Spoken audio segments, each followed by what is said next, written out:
Hello दोस्तों, आज हम हिंदी व्याकरण में भाषा पढ़ेंगे। आइए हम भाषा की परिभाषा जान लेते हैं। भाषा वह माध्यम है जिसके द्वारा हम अपने मन के भावों को प्रकट करते हैं और दूसरे के मन के भावों को समझते हैं। यानी जो बातें हम लोग करते हैं और दूसरे की बातों को सुनकर समझते हैं, वह भाषा हो गई। कभी कभी हम संकेत में भी भाषा बात कर लेते हैं। जैसे किसी से कुछ मांगना हो तो संकेत में ही मांग लेते हैं, इशारा करके, है ना। तो उसे सांकेतिक भाषा कहते हैं। उसे हम सांकेतिक भाषा कहते हैं, लेकिन यह भाषा की श्रेणी में नहीं आती है। सांकेतिक भाषा जो है वो भाषा की श्रेणी में नहीं आती है। सांकेतिक भाषा में बात कर लेते हैं, ठीक है। भारत में कुल 18 भाषाओं को संविधान द्वारा मान्यता प्राप्त है। 18 भाषाओं को संविधान द्वारा मान्यता प्राप्त है पूरे भारत में, जो भारत के विभिन्न प्रदेशों में बोली जाती है।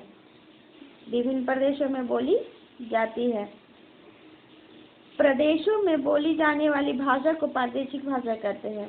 प्रदेशों में जो भाषा बोली जाती है उन्हें प्रादेशिक भाषा कहते हैं। जैसे पंजाब की पंजाबी, है ना, पंजाब प्रदेश हो गया, उनकी भाषा क्या है तो पंजाबी है। वो लोग पंजाबी में ही बातें करते हैं, हम लोग हिंदी में बातें करते हैं।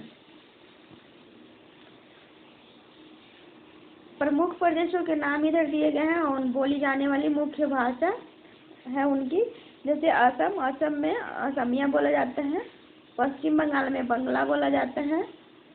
तमिलनाडु में तमिल, है ना। आंध्र प्रदेश में तेलुगु बोली जाती है। जम्मू और कश्मीर में डोगरी और कश्मीरी भी बोली जाती है। गुजरात में गुजराती बोली जाती है। महाराष्ट्र में मराठी बोली जाती है। दिल्ली में हिंदी बोली जाती है। बिहार में हिंदी बोली जाती है। मैं बिहार की हूँ, हिंदी बोली जाती है। उत्तर प्रदेश में भी हिंदी बोली जाती है। मध्य प्रदेश में हिंदी, उत्तराखंड में भी हिंदी बोली जाती है। छत्तीसगढ़ में भी हिंदी बोली जाती है। झारखंड में भी हिंदी। राजस्थान में हिंदी और राजस्थानी दोनों बोली जाती है। हरियाणा में भी हिंदी बोली जाती है। मणिपुर में मणिपुरी बोली जाती है। पंजाब में पंजाबी बोली जाती है। ये हो गए प्रदेश और प्रदेश में बोली जाने वाली भाषाएं। आइए आगे चलते हैं। भारत की राज्य भाषा हिंदी है। भारत की राज्य भाषा हिंदी है। भारतीय संविधान ने 14 सितंबर 1949 को हिंदी को राजभाषा घोषित किया। हिंदी को राजभाषा घोषित कब किया? 14 सितंबर 1949 को। इसीलिए 14 सितंबर को हिंदी दिवस मनाया जाता है। हिंदी दिवस कब मनाया जाता है? तो 14 सितंबर को हिंदी दिवस मनाया जाता है। जो भाषा अधिकांश देशों में बोली व समझी जाती है वह अंतर्राष्ट्रीय भाषा कहलाती है। देशों की बात आ गई है यहाँ पे, तो देशों में बोली व समझी जाने वाली भाषा को क्या कहते हैं? अंतर्राष्ट्रीय भाषा कहते हैं। अंग्रेजी भाषा को अंतर्राष्ट्रीय भाषा का दर्जा प्राप्त है। इसकी लिपि रोमन है। अंग्रेजी भाषा की लिपि रोमन है। प्रमुख देशों के नाम यहाँ दिए गए हैं, उनकी बोली जाने वाली भाषाएं। जैसे इंग्लैंड में अंग्रेजी बोली जाती है। अमेरिका, कनाडा, ऑस्ट्रेलिया में भी अंग्रेजी बोली व समझी जाती है। जर्मनी में जर्मन, चीन में चीनी, जापान में जापानी बोली जाती है। पाकिस्तान में उर्दू, संयुक्त अरब अमीरात में अरबी, ईरान और इराक में फारसी, फ्रांस में फ्रेंच,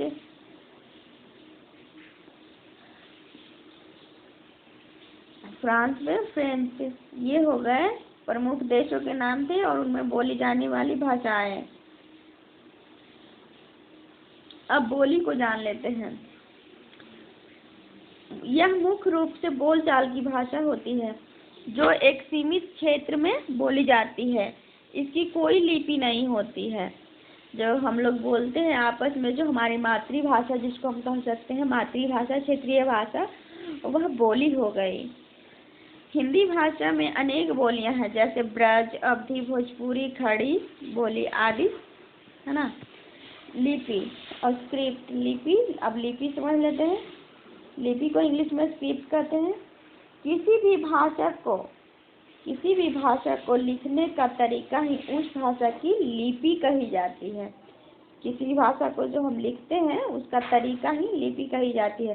प्रत्येक भाषा को लिखने के लिए कुछ चिन्ह निर्धारित किए गए हैं। ये चिन्ह अलग अलग प्रकार के हो सकते हैं, जैसे अ आ इ ई, है ना, हम लोग हिंदी लिखते हैं ना इससे, तो ये देवनागरी लिपि हो गई। ABCD से अंग्रेजी लिखते हैं, ये रोमन लिपि इसको बोलते हैं, ये रोमन लिपि है। हिंदी लिपि को देवनागरी लिपि, इसे राष्ट्र लिपि भी कहा जाता है। हिंदी लिपि को क्या कहते हैं? देवनागरी। हिंदी की लिपि क्या है? देवनागरी। हिंदी की लिपि देवनागरी है, इसे राष्ट्र लिपि भी कहा जाता है। लिपि को समझाने के लिए भी एक तालिका दिया गया है, आइए देखते हैं। भाषा, लिपि और उदाहरण। देखिए, हिंदी भाषा हो गई, उसकी लिपि देवनागरी है। देवनागरी में हम लोग ऐसे लिखेंगे, रमन विद्यालय जाता है। अंग्रेजी में उसकी लिपि रोमन हो गई अंग्रेजी की, और उसमें हम लोग इसी को रमन विद्यालय जाता है तो क्या लिखेंगे? Raman goes to school. Sanskrit इसकी भाषा है, संस्कृत भाषा की लिपि भी देवनागरी है, उसे हम लोग इसी को रमन विद्यालय जाता है तो हम लोग लिखेंगे रमना विद्यालयम गच्छति, मतलब रमन विद्यालय जाता है। अब देखिए यहाँ पे भाषा पंजाबी है, पंजाबी की लिपि गुरुमुखी है। पंजाबी में हम लोग रमन विद्यालय जाता है उसको इस तरह से लिखेंगे। उर्दू की लिपि फारसी है और रमन विद्यालय जाता है उर्दू में ऐसे लिखेंगे। देखने के लिए धन्यवाद। फिर मिलेंगे अगले वीडियो में। Like, subscribe and share. Thank you.